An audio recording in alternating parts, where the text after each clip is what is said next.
Welcome everyone to Mindful Mondays with Laura Cross. I am your host and resource for self-care and mindfulness. And today we have Dr. Constance Leyland, TJ, CJ. Oh, it's morning. CJ with us. Powerhouse leadership, mentorship, and business expertise. And CJ is a champion of change and is dedicated to helping others succeed. So CJ, I want to welcome you and thank you for joining us today. Thank you so much for having me, Laura. This has been beautiful works for a while now. So I'm glad we can make it today. I love it. I love the flexibility and I love the title, Being Mindful, because, when you are busy and you're always stressed and all of these things that you're running around, if you're not mindful of your own self and care, nothing happens. So thank you for this space. Oh, absolutely. Happy to. I am so glad you could make it join us today. So you have a number of things going on. Can you tell me what started you on your journey of being a champion for change and some of the things you've got going? You've got a lot going on between academic pursuits and professional commitments. But what started you on that? Actually, I worked in different mini industries. Actually, I work, now education mainly, but I would say for the last 20 years of my life, I was a stay-at-home mom. I take care of my kids for 10 years of their life. My kids are one adult and one in sophomore year in high school now. And then I just pursued my education while I was doing stay-at-home business, and I did some business selling like certain items, really like Japanese anime. Then before that, I was already in management and director at Geico. That was my main huge job, right out of college. And then it was kind of sad that when I was trying to get a job, and I already had a doctorate, mind you, I couldn't get a job. It was so difficult because they see you, they means hiring managers. I'm talking to you out there. Basically saying, hey, you haven't worked in corporate, you don't have skills. Ouch. I was like, yeah, I don't have skills. I'll show you what skills are. And I was knocking on doors and it was just like, boom, boom, shot, no, no, no, no, and everything. So I said, the way you look at that is shifting your mind. No means next opportunity. No doesn't mean stop looking for one, right? So I said, right. Next opportunity, great. And I couldn't just find one. So finally, I went to DC. We were living in the East Coast, and I had a friend who is a guru on resume, and she helps veterans. I'm not a veteran. My husband's not a veteran. But she felt bad, I think, for me because our kids went to the same school. And I was just like whining about like, what is this? And she's like, why don't we help you with your resume? So she gave me that bump and ideas to how to reword my resume. There's a software. I think at that time, 20 years ago, there was a little bit of software looking and manual stuff. And I was like, okay, so it's just really shifting your resume and shifting your attitude to do that. And in that, I ended up having a job back again, part-time teaching at that time. Then I moved again. My husband's not in the military, but our government actually was his, customer. So when we moved, I said, okay, now I can get a job because we're staying here. So I just teach and I work in banking. I was selling software. I was in construction account management. I was in real estate, like helping the brokers and things like that. But I've always loved helping people. And so, when you're in this journey, you don't know what your purpose is until you just keep doing. But all I know that was constant is it makes me feel good when I help others. Like it just puts a smile. You couldn't buy my happiness at that point. And then I went back to education and then COVID happened. So I got my first shot, no problem. The second shot I started bleeding uncontrollably. And I called CDC and they're like, yeah, you might be allergic to something. I was like, great. I could have died bleeding to death. Right. And, right. But the problem with our system, again, that if you don't have boosters, you can't go to work and do face to face. Well, before COVID happened, I was a dean at a university. I love education. I said, I'm going to go all out. I was a business dean for universities. And I was like, sure. But I couldn't go back to my old job because they wouldn't allow me on campus. I don't have boosters. Yet I have faced another issue. And I was like, I don't understand. What is happening here? I feel like I'm set up to fail. So I always try to find ways and innovate ways. Then I was working part-time as when you're an adjunct, basically part-time teaching. I was working in an adjunct and my friend's like, hey, I'm leaving. Maybe you should take over my job. I was like, maybe, I don't know. And so I was the last person to interview for a dean's position online for another university. And so I got the position. And then I think the reason I got that position is because I was already working part-time for about 10 years. And then I just went all out on education. But then when I'm in education, there was also a problem because the COVID happened and some of the universities have very old school rigid rules. So I started podcasting because I wanted to solve the problem. Within that, I quit being a dean. It was just too much drama. I said, I'm just going to work full-time, teaching. So I did. And within that, within 2020, when does this happen? 2022, I actually started talking and full-time and being a dean. And one of my students had an issue. She was a lawyer, I remember, from Kenya. And she said, I don't understand American culture. And I was actually teaching organizational culture.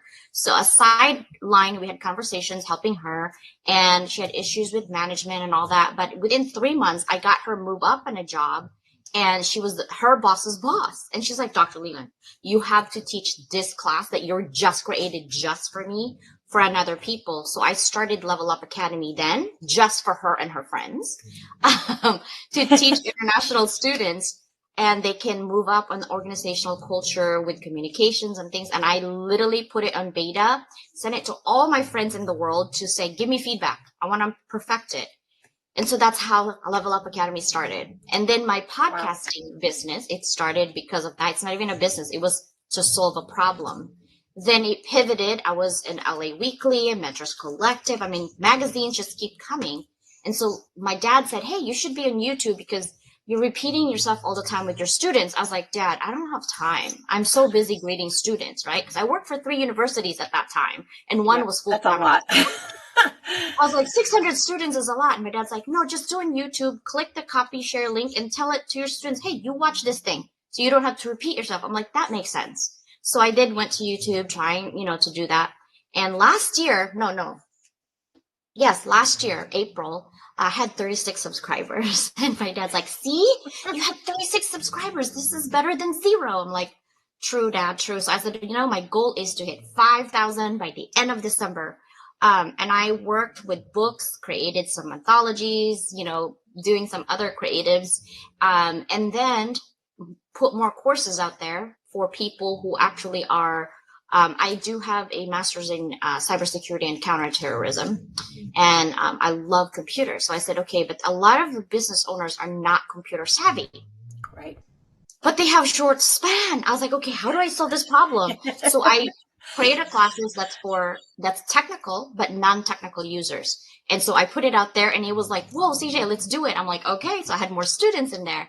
And then I said, okay, I really need to concentrate on YouTube. So by the end of December, I hit 20,000 instead of 5. Yeah. And I'm pretty sure you've blown way over that by now, right? Yes. After 2.5 months, now I'm at 50,000. My goal this year is to hit 50 in December. Like this December, I'm going to hit 50. I just hit 50 this weekend. I'm thank you and grateful. And then I hit #1 international bestseller as a first time publishing my own book as an anthology. This is my 8th book. But it's like I literally leveled up 27 different co-authors, including myself, on the international space in the pursuit of leaving legacies. That's what I wanted to do for all my people. Right. Yeah. You got so many things in there. For one, it's amazing how our journey, whatever we go through in life, kind of leads us to a certain place. And I think that's one of the reasons why you and I kind of gelled right off, is because we both have a passion for helping others.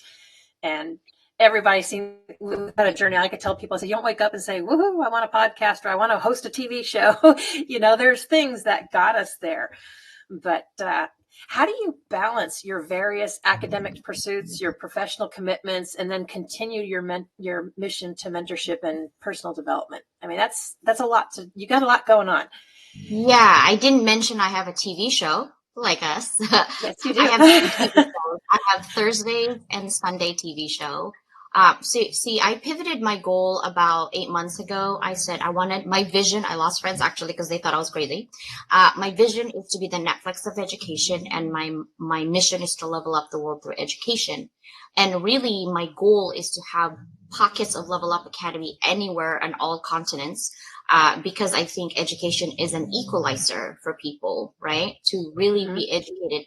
And education doesn't necessarily mean, we're so quick to say you have to go back to school and get a master's and doctorate and all that. Listen, guys, I have 4 degrees. I'm going for my fifth one. I'm a part-time student for my third master's now in psychology. Industrial and organizational psychology is what I have, because I am a coach practitioner for cognitive behavior therapy. I have my own issues. So I'm trying to help my own self with my own issues. Help yourself and help others at the same time. There Right? you I go. have to learn the mistake, and then I will tell you how that happened. And so I have that, and I do work full time as a business director for a small college, and I also teach full time on an MBA program for another nonprofit. And I have Level Up Academy. What I'm really proud of is my team. I do have a team at Level Up Academy. We sell two things. We do courses for people, for founders, because let's be honest, founders, we don't have money. I know because I'm a founder. Okay. We don't have money, right? And so what we do is we teach people how to make money in some of these things that we do. The other one that I just recently really kind of leveled up is publicity. I call myself the publicity queen. I can get you on live stream. I can give you like this TV show. I have a radio show that I partnered every other Saturday from the Block Hot 105.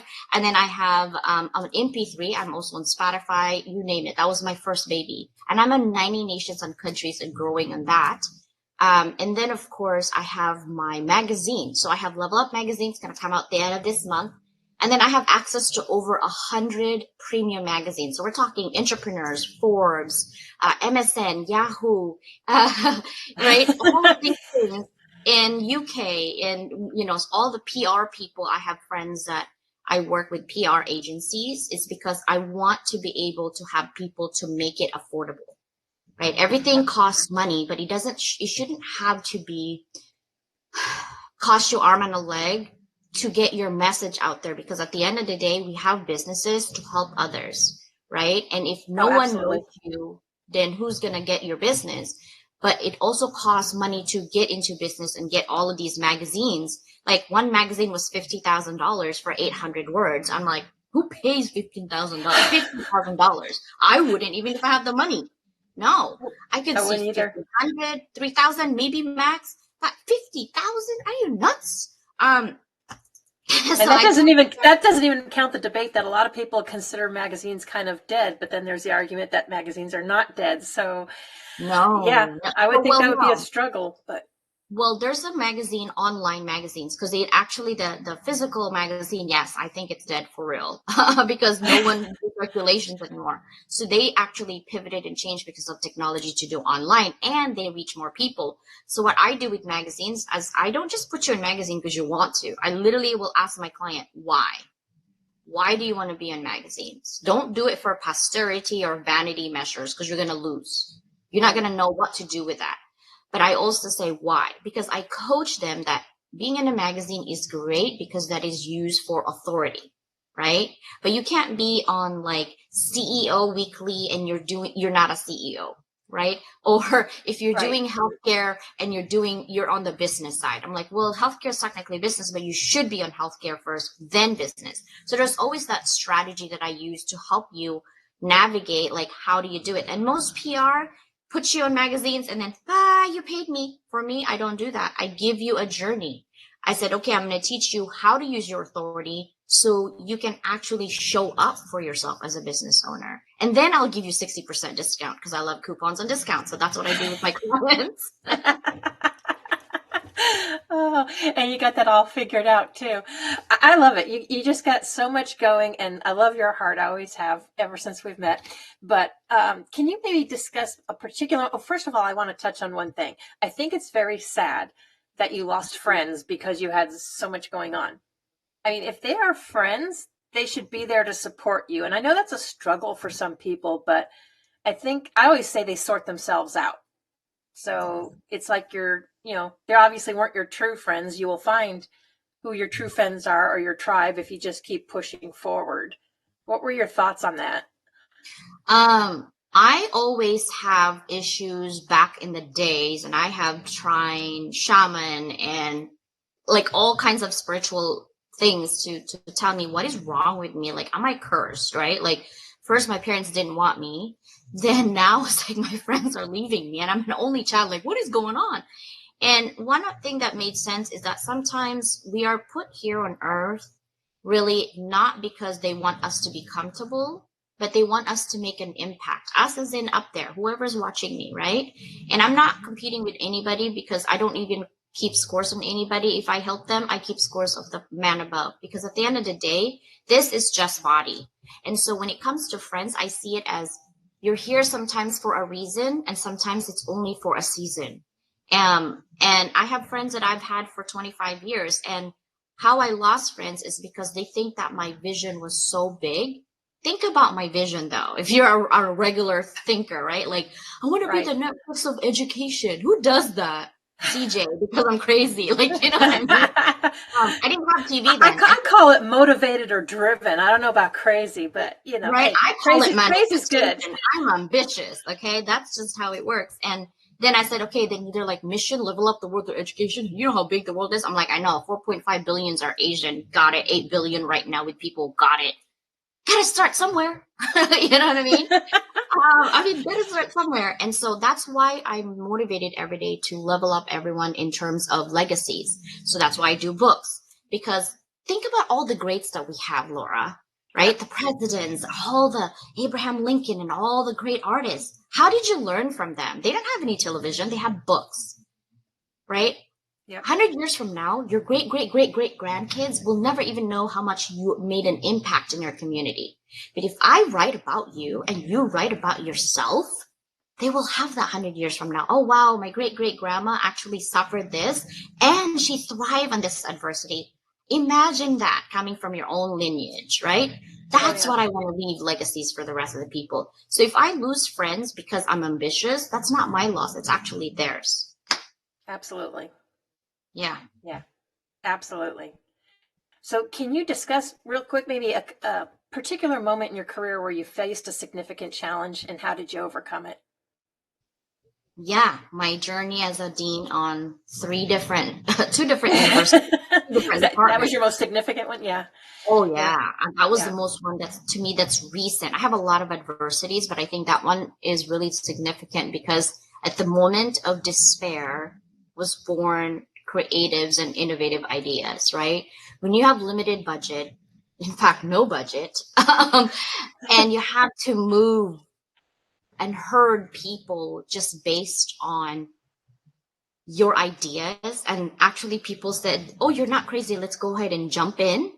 I inherited a toxic environment leadership and I was not aware. So when I came in, everyone was already hating each other. And then we're losing students and things like that. And for me to bring it over to the point where it was 100-year-old school, over 100-year-old school, never had a summit ever before. I've created summits and I brought in external from Google and Microsoft. I know people who are CEOs in big organizations. And I'm like, I always appeal on their heart. I say, guys, I don't have money for you, but I know that the currency in life, it's not money, it's actually time. And I really would love it. And I will forever be grateful if you guys give me at least 1 hour of your time to inspire the future leaders of our country, our community. When you say it like that, they can't really say no. So they just go. And if they do, then do you really want them? Yeah. Right. Yeah. I was like, And so, and they know, I know a lot of people, they're like, CJ, yes, yes, yes, let's do it. And I volunteer. I used to be the United Nations ambassador for women and girls. I still do the United Nations. This book right now that's going to go on sale soon. Part of the book that portions I make 80 cents or $1. I need to buy trees so that I can give farmers in Africa jobs and also our environment back the trees. So I'm committing 27 trees because of my 27 authors. So whatever sales that we got, I'm going to buy trees for each of my authors with their name on it. as a certificate that you are giving back to the community even further. And so I'm not a rich person, so I always try to find a way to give back to my community, even little bits. And I think the most challenging for me is finding ways to be innovative in times where it was just turmoil for my team. And instead of like bickering, I said, guys, let's rally on and do it for our students, right? You are a teacher for a reason because you are giving heart.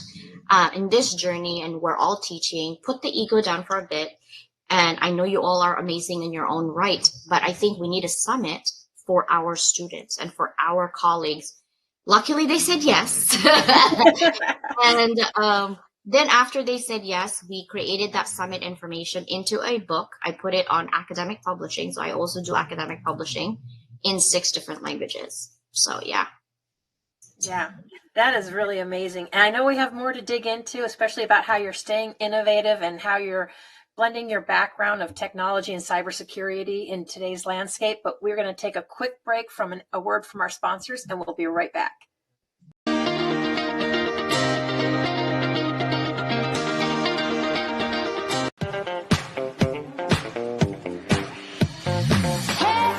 We got soul, oh yeah, we got soul.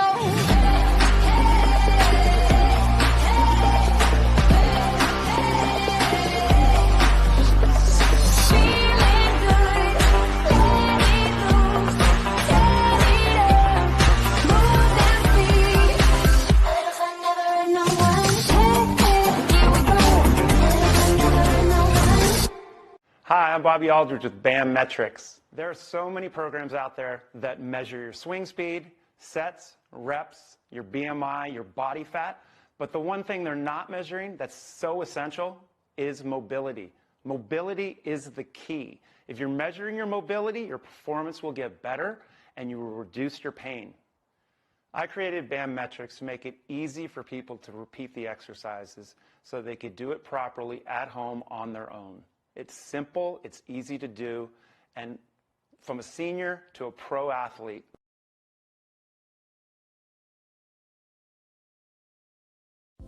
Relief for PTSD, anxiety, pain, insomnia, and many other ailments. Introducing Vibe, the world's only pocket PEMF device. You place in your pocket while cooking, cleaning, relaxing, watching TV, sitting at your computer, reading, or walking. Self-contained standalone device. No drugs. No other phone or Bluetooth connections required. No monthly subscription fees. No apps to download. No Bozone. The future of medicine is in the frequencies. Come join the revolution.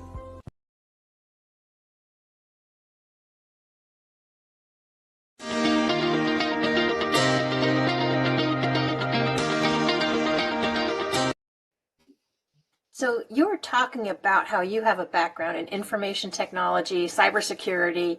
How do you navigate the complexities of the digital landscape in business today with that?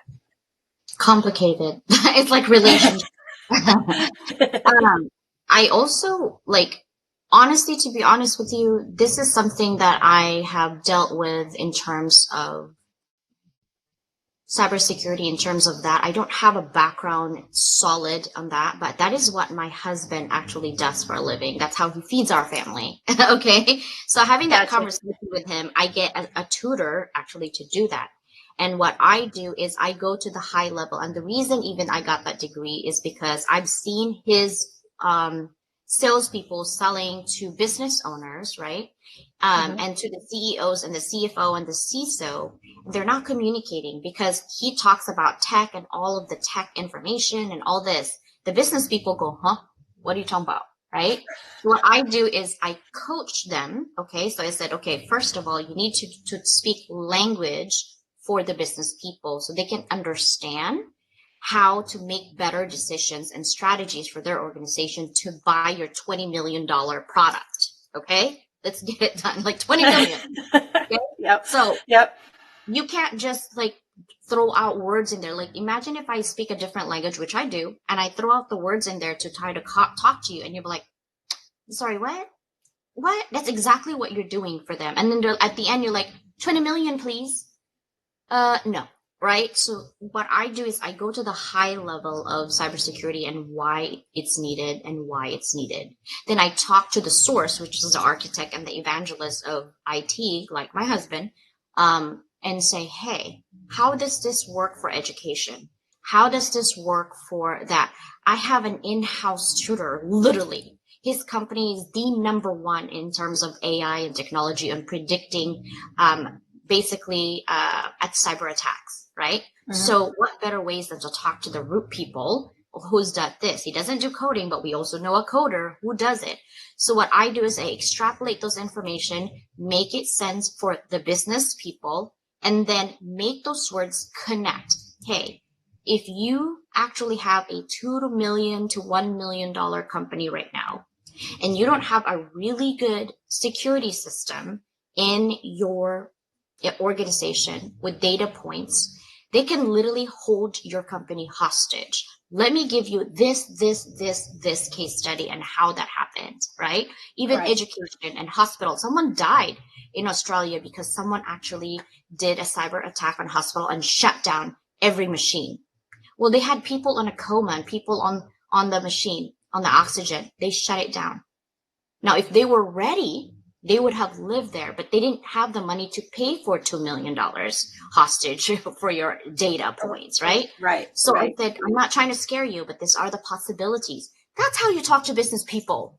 Okay. That's not like, oh yeah, this is 7-layer burrito. We're going to have this firewall. Huh? Nobody understands that. So that's what I do is I interpret so that the two can connect and make sure that the business people understand what that means for your business. Yeah, and that's really important too. It's amazing how we all kind of develop our own language. I was on another show not too long ago, and it wasn't FUBAR, but apparently I said something, and she picked right up. She goes, and you could tell she's military because we have acronyms for everything, and she like spelled out what the acronym was for.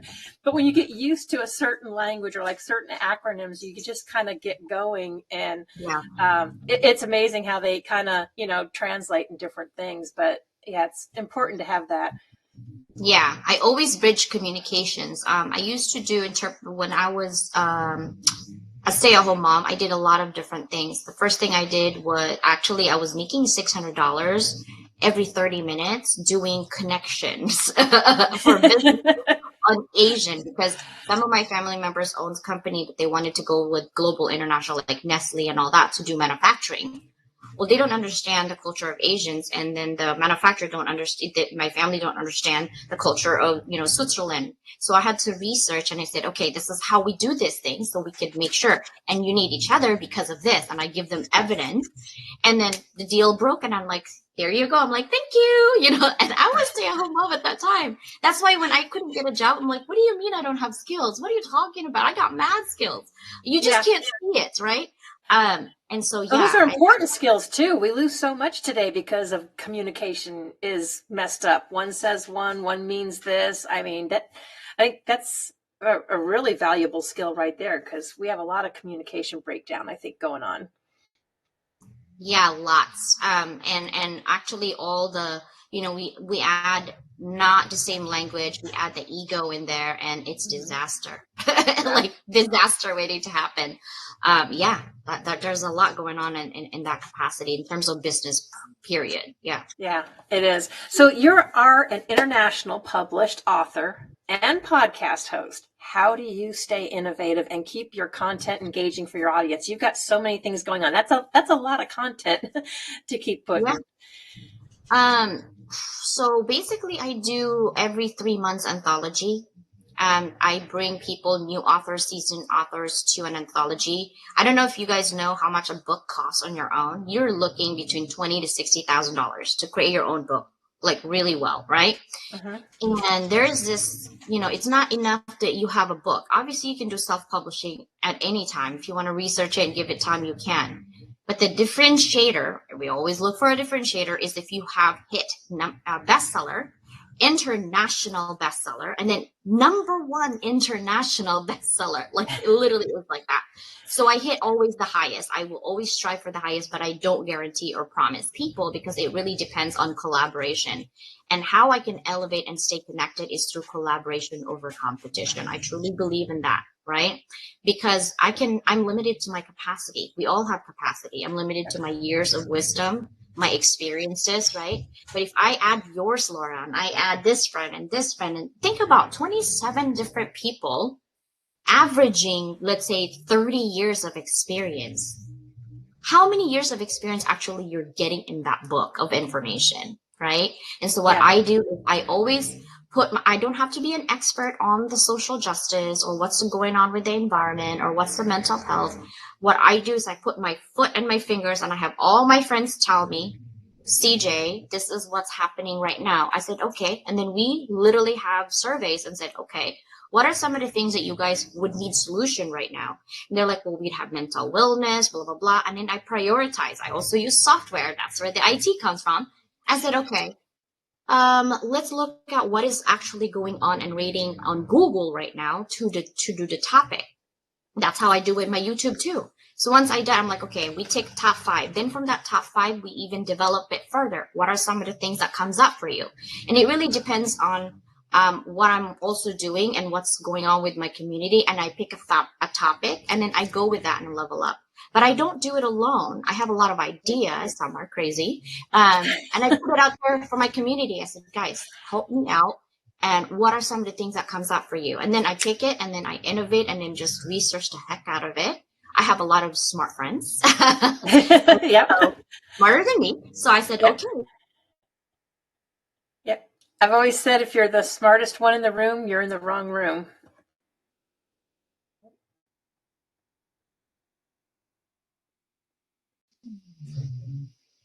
Okay, well, we had a little snag there. I don't know where it snagged, but I always say, if you're the smartest one in the room, you're in the wrong room. And I also wanted to say, anyone that knows CJ knows that she normally has a snoring pup nearby, which is kind of why I was smiling too, because I'm pretty sure he or she is at your feet, because I could hear the snoring. So if you're all wondering what that sound is, that is our beloved pup snoring down there. I have 2. So one of them had a major surgery about a week and a half ago, and then the other one has some like emotional distress issue. Even if I close my door, actually they're more noisy because they enlisted my German Shepherd to whine and scratch the door. So then it's even worse, because then I'm irritated and I can't concentrate. I have ADHD, so I'm like, okay, let me open the door. And so then I have both of these here. I was like, that's fine. We're just going to go with it. Everyone knows in my YouTube the snoring bullies, but in this days.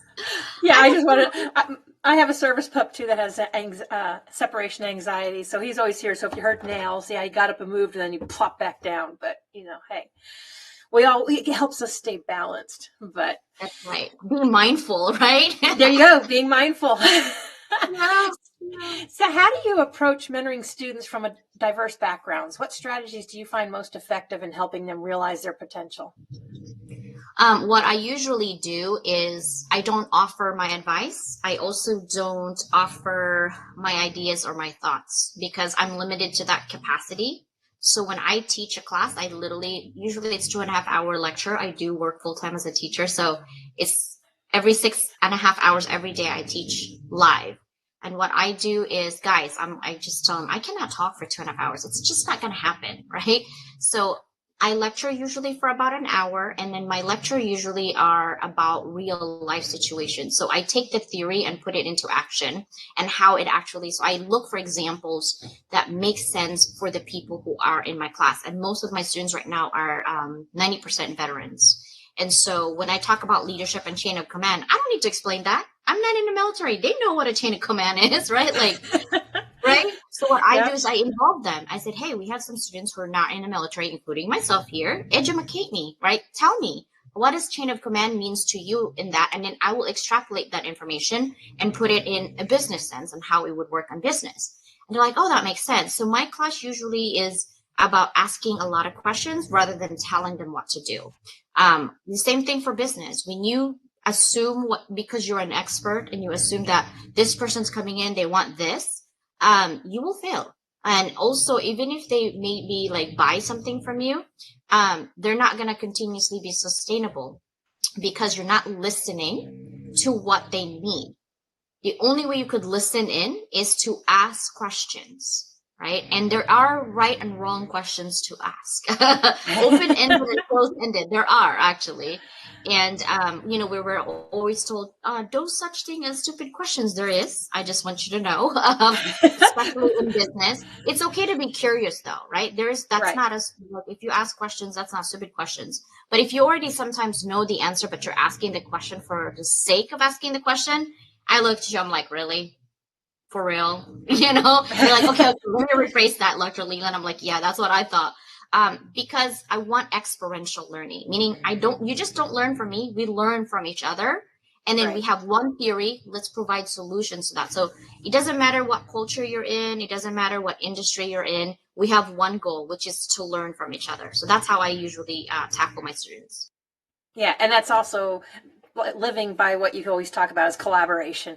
Like there's so many different ways to collaborate. And I'm like you, because I get people, the business classes will teach you, well, what's your competition doing? I'm like, don't have competition. I am uniquely me. We all have different perspectives. I'm like, I collaborate. I don't care what other people are doing. I do me. And who it resonates with. And I love collaborating with like-minded people. Yeah, there's no such thing as competition in terms of that. There's always competition in terms of industry or maybe like doing the same thing. But like I have a lot of friends who does publicity and marketing. We're doing the same thing, elevating people. Why wouldn't you? Right? Right. It's just that you're uniquely you because you're doing it differently than them, but you're doing the same marketing, the same highlights. It's just different questions, right? Different questions garner different answers, even if it's the same person being interviewed. So yeah. And different perceptions, because me and 10 million other, mindfulness or self-care people can be giving you the same message, but we're going to come across differently or have a different way of putting it. And it resonates different, I believe. Yeah, it's also based on your experiences and both personally and professionally makes a huge difference. And when you actually do, seek growth, and instead of scarcity mindset, you're actually seeking growth and accepting your own flaws and things like that. You actually open up more and you're like, I was thinking like that. I can't believe I did that. Right. And so you're growing even more. And the people who know you like 10 years ago would be shocked to know how much you grow even the last 5 seconds ago. Right. Yeah. You're right. Right. So can you share an experience where you had to adapt your teaching approach to cater to different learning styles? Yes, so that's one thing I love. I also have a certificate from MIT on how to create courses, right? Because people are like, I create courses, and I'm like, okay. I'm like, dude, you're only doing one learning style. There's at least 3 minimum and hundreds of combination. So you got to do auditory, kinesthetic, which is I'm a kinesthetic, and visual. And then there's also text, right? So there's that 4. So what I do is I teach a class that does all 4 of them. So I will never have to make other people feel like, oh, I can't learn because this is not video and I like to do visual. So what I always do is I teach people in Level Up Academy, my team, on how to hit all the learning styles so that we don't have to guess if the students are getting it or not. Because most students will always say, okay, I'm learning the same thing, but I'm learning on my own way, which is kinesthetic. Then I'm writing down. Oh, I'm auditory. I'm watching her video and I'm doing something else. I'm taking notes, right? So I hit every single learning style in one way, and I know how to do it because I'm doing it for almost 11 years, 12 years now. Yeah. Yeah. So since we are in the era of digital media, what are the top strategies you employ to enhance a brand's visibility? I actually do a lot. The first thing that I usually do, the main focus that I have for publicity, I call it brand awareness. First, I need to make my customers aware what brand awareness is, right? When you're on a TV show, when you're in a radio show, don't expect that customers will be knocking on your door, lining up for you. Okay. That is called brand awareness. That is part of marketing. What it does is basically being aware, like an announcement. Hello, Laura's doing a TV show. Right? That's literally what it is, brand awareness, right? But when you're like doing branding, you're looking at this, all the names, all the topography, all the color scheme, all of that. That's branding, right? I don't do branding. I do brand awareness. So make sure that you know the difference. However, how I level it up is I'm going to teach you. I don't stop just shouting you out. I'm going to teach you how to use those authority in your space so you can be competitive at some capacity with some other people. And so that's how I do is I level up through publishing because you need to leave your legacy. I level up to TV just like this 2 times in a week. I do a radio show, regular radio, not MP3 like Spotify. I do that too, but regular radio because they have 30 different countries. So I do hip hop and R&B style from that because that's a different culture in the entertainment. So I hit that up and I literally hit up MP3, Spotify. I'm top 10 global, out of all 3 million podcasters in there. And I'm trying to be in the top 5 soon. Because I'm competitive too, but I hit all kinds of communications in the digital space to do that. But you have to have an authority. Like imagine says, oh, I'm a digital marketer. And you look at their presence in the digital marketing, right? Social media, and they have 0 following. Or you could go to CJ that has 50,000 subscribers in YouTube, 20, whatever, 100 in Instagram and TikTok and all that. That's top 5 in social media. Who would you believe? Right? Because people believe based on what you're doing, not based on what you're talking. So in the digital space, everything counts and everyone counts. But the only way is like when you wish something, make sure you have actions and strategies and tactics on how to get there. And you cannot do it alone. I don't care how good you are. It's just not happening. No, it's a lot. Yeah. And like you said, you have a team, at least behind the level up stuff. You have a team of people that, to help you.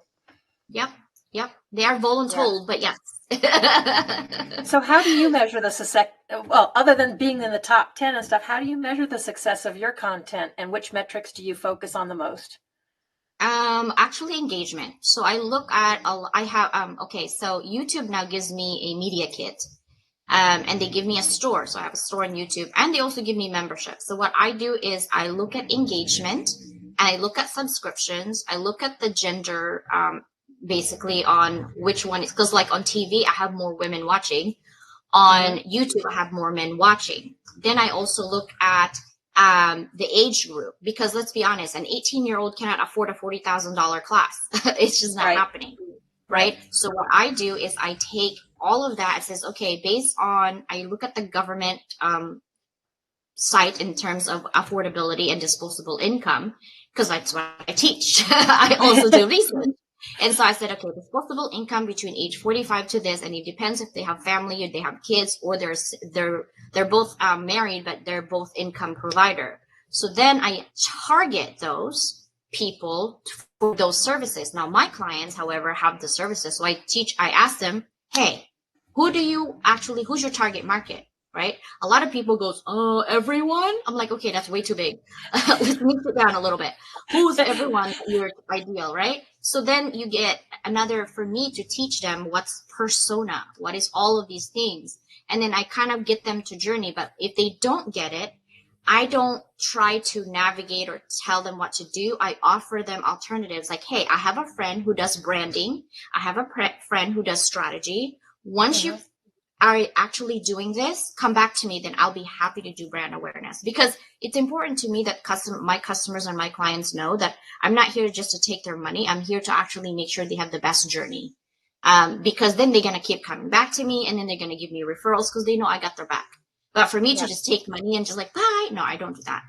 Because I aim for a relationship more than anything.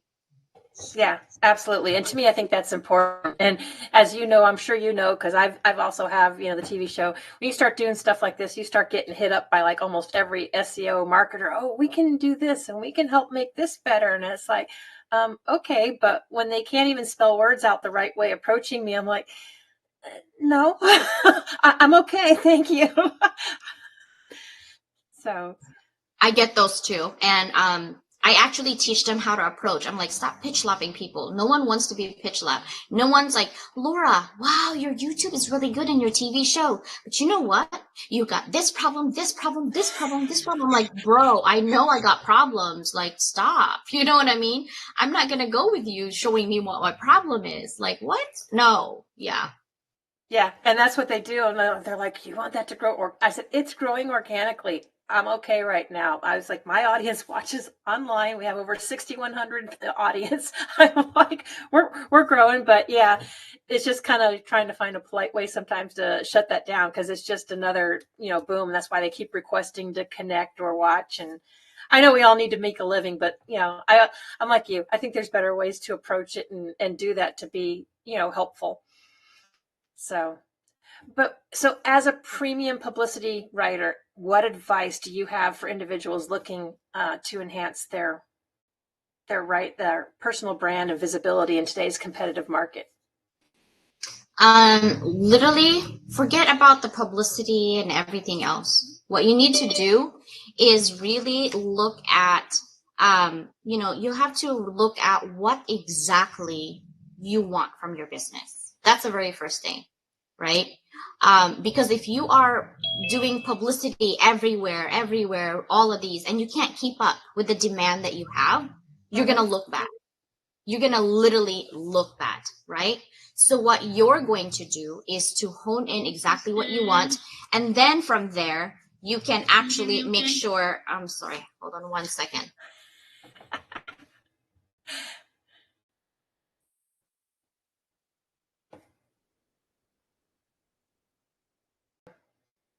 So in terms of publicity, I want you guys to focus on who you are as a company, what you want to accomplish, and make sure that your foundation is actually really strong, so that when your customer really wants your services, you are ready for that, right?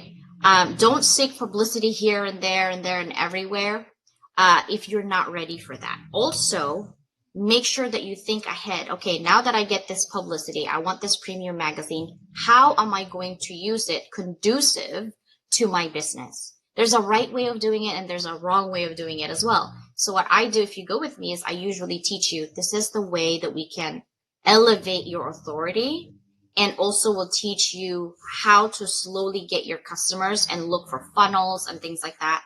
Because it's important that when you spend money and get you solidified, that you're getting your ROI, right? You're getting that rate of return. And marketing is the most expensive part of your business to run, but it's also satisfying to see there's changes, but it's really hard to give you ROI on that capacity sometimes. Yeah, absolutely. So I have your Level Up code for your Level Up Academy. What can people find and connect with you through the Level Up? What all does it offer? So basically for Level Up, I have two websites actually, but if you go on my main Lua by Doc Leyland website, that website will give you courses and information and what we offer as services. And then if you want to engage me, period, on that capacity, you go with levelupwithdoc.com. And that will give you my calendar. That will give you what's happening with my MP3 and live stream. I have free connection Wednesday, so all of my customers or all my connections can come in for free on Wednesday to highlight them. But that's not available until like June or July, just FYI. She's a little booked up, which is understandable, because I know you're just, even when you and I had a call, it's like, she's so amazing. She goes, oh, you could do this. And she just gives you so many wonderful tidbits, because that's just where her heart is. So your YouTube channel, I know you're over 50,000 now. What kind of content is on your YouTube channel? So my YouTube channel has mostly the lives. The lives is where I highlight connections, right? I had Brian Drury. He had like 20 million views in one of his video. And he actually, all of these gurus that you're looking at and all of the business owners, I ask them for always valuable information. How do you do this so people can do it? So that's where the live goes. Some of my videos will teach you how to show up for your own, like maybe create your own swag, maybe create your own, NFC cards when you're on networking and you just kind of do this. I teach you how to do that. Instead of buying and spending $25, literally you can do it for $1. I teach you how to do it too. So yeah. Wow. Yeah. So much. There's so much to cover. So CJ, what is most important? What would you most likely to share with our audience before we go today? Buy my book. It's with this 27 different people. We did hit #1 international bestseller. And so definitely read up, and hopefully really our goal was to inspire people and to let you know that there's hope. When you have so much adversity in life, sometimes it feels like you're drowning in sorrow and pain and you're like, I'm done with this lifetime. I've been there. But when you actually hear people's stories and seeing that they have not just survived, but they're thriving in their own adversity, we hope that you guys are going to be inspired by their stories. Yeah. And I like that term too. It's not just surviving, it's thriving. That's right. Big difference between them. And so where would they find your book? And what's just go to Amazon.com and then just type Constance Leyland. You will see the first book called Beyond Boundaries. It will be like a head with you can't miss it. It will be Beyond Boundaries, and that's the current book that we have right now. Awesome. And you said you've authored 8 books, correct? You have others? Yeah, so 4 anthologies, one of my couple of journals, academic publishing in 6 different languages. So if you count those, it's probably more than that now. And then of course my dissertation in HR. But I'm hoping to hit 4 more books by the end of this year. And I have no doubt that you will hit that because I've seen her go to work. She goes to work, if you couldn't tell. CJ, I want to thank you so much for taking the time to sharing your knowledge and your wisdom and everything with everybody. I know you're very busy, so I'm glad we were finally able to connect and to do this and share your knowledge with everyone. So thank you so much for being here. Thank you so much, Laura, for this time. Have a wonderful day. Absolutely. Everybody have a wonderful week, and we will see you next week.